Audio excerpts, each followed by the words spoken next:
Мен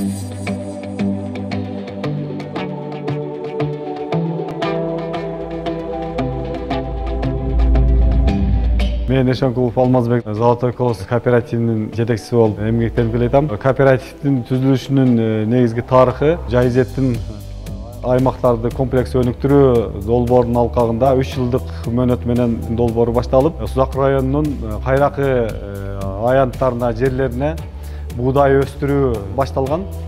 300 фермер ушул Золотой колос кооперативине катталып, 900 гектар жерге буудай өстүрүлүп атат. Бир гана Көк Арт жана Курманбек айыл өкмөттөрү эмес, башка дагы кызыктан айыл өкмөттөр кайрылып атат.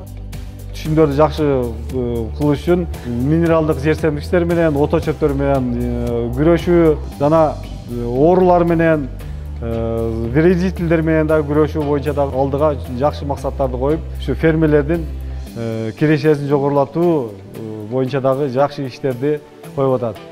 Андан сырткары мына фермерлер өндүргөн будайларын тегирменге алып келди. Негизи бул тегирмен куруу боюнча идеялар былтыркы пандемия шартында Кыргызстандын эли көп кыйынчылыкка туура келди.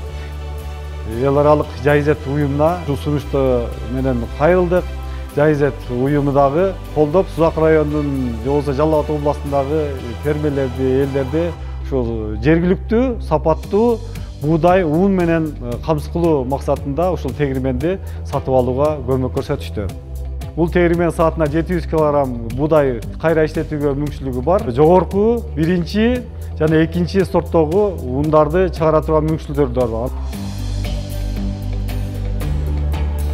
Кийинки жылга биз дагы мындан да жакшы милдеттеме алдык. 900 гектар жерге буудай эктирдик. Бир сорттогу стекловидный 24 сортундагы буудайды фермерлерге берип өстүрүп атабыз.